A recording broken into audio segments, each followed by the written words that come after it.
വേലിക്കകത്ത് ശങ്കരൻ അച്യുതാനന്ദൻ എന്ന വാക്ക് വി.എസ്. എന്ന രണ്ടക്ഷരത്തിലേക്ക് ചുരുങ്ങി അലിഞ്ഞിറങ്ങിയത് മലയാളിയുടെ ഹൃദയത്തിന്റെ ആഴങ്ങളിലേക്കാണ്. ഒരു കാലത്തും വി.എസിനെ ഇഷ്ടപ്പെടുന്നവരുടെ എണ്ണത്തിൽ കുറവുണ്ടായിട്ടേയില്ല.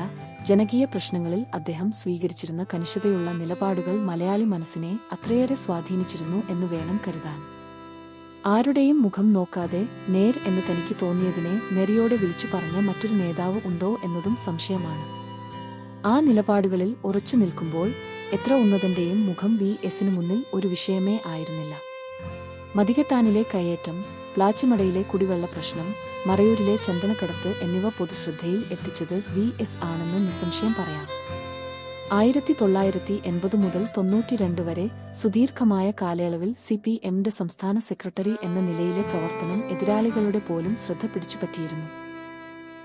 1967, 70, 91, 2001, 2011, 2016 വർഷങ്ങളിൽ നിയമസഭാംഗം കൂടിയായിരുന്നു സഖാവ് വി.എസ്.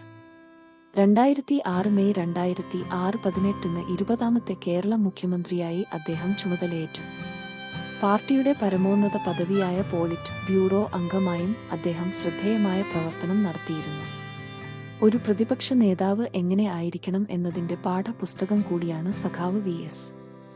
1923 ഒക്ടോബർ 20-ന് പുന്നപ്രയിൽ ജനിച്ച വി.എസ്. പച്ചയായ പരുക്കൻ ജീവിത യാഥാർത്ഥ്യങ്ങളോട് പോരിച്ചാണ് പടിപടിയായി ഉയർന്നത്.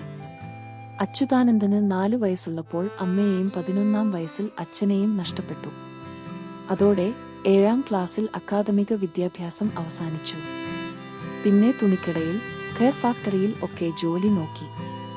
ജീവിതമായിരുന്നു പിന്നെ അച്യുതാനന്ദനെ വിദ്യാസമ്പന്നനാക്കിയത്. ആ സമ്പത്തായിരുന്നു കാരിരുമ്പിന്റെ കരുത്ത് സഖാവിന് നൽകിയതും. ജീവിതത്തിൽ ഇത്രയേറെ വെല്ലുവിളികൾ നേരിട്ട നേതാവ് മറ്റാരുമുണ്ടാകില്ല.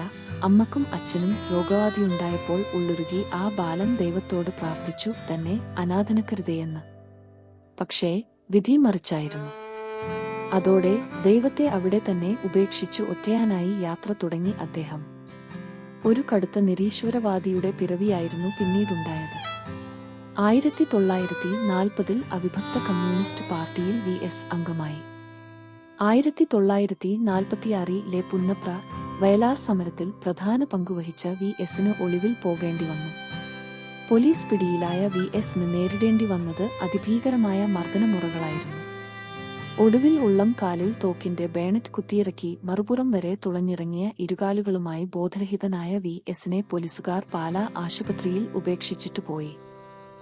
വി.എസിന്റെ പാർട്ടി പ്രവർത്തനം പൂവും മെത്തയും നിറഞ്ഞ പാതയിൽ ആയിരുന്നില്ല. പാർട്ടിയിൽ പല ഘട്ടങ്ങളിലും പോരാളിയുടെ വേഷം വി.എസ്. അണിഞ്ഞിട്ടുണ്ട്. മാരാരിക്കുളത്തെ നിയമസഭാ തോൽവി അദ്ദേഹത്തിന്റെ ജീവിതത്തിൽ മറക്കാനാകാത്ത അധ്യായമാണ്. 2016-ൽ ആവർത്തിക്കും എന്നു കരുതിയിരുന്ന അച്യുതാനന്ദൻ ഭരണം കപ്പിനും ചുണ്ടിനുമിടയിലാണ് വഴുതിപ്പോയത്. ഇന്നും രാഷ്ട്രീയ കേരളം അത് ചർച്ച ചെയ്യുന്നുണ്ട് എന്നതും ശ്രദ്ധേയം. സത്യം എല്ലാവർക്കും അറിയുകയും ചെയ്യാം. വി.എസ്. ഒന്നേയുള്ളൂ. ഇനിയില്ല വി.എസ്. എന്ന അദ്ഭുത മനുഷ്യൻ.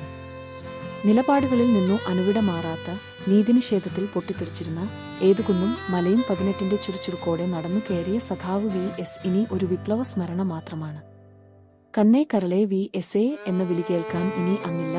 മടങ്ങുക 1000 പൂർണ്ണചന്ദ്രന്മാരെ കണ്ട നിറവോടെ.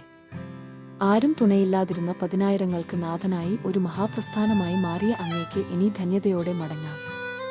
വിടായി. മഹാനായ അണയാത്ത, കെടാത്ത വിപ്ലവകാരിയായ വൻമരത്തിന് വിട. ലാൽ സലാം സഖാവേ എ. ലാൽ സലാം.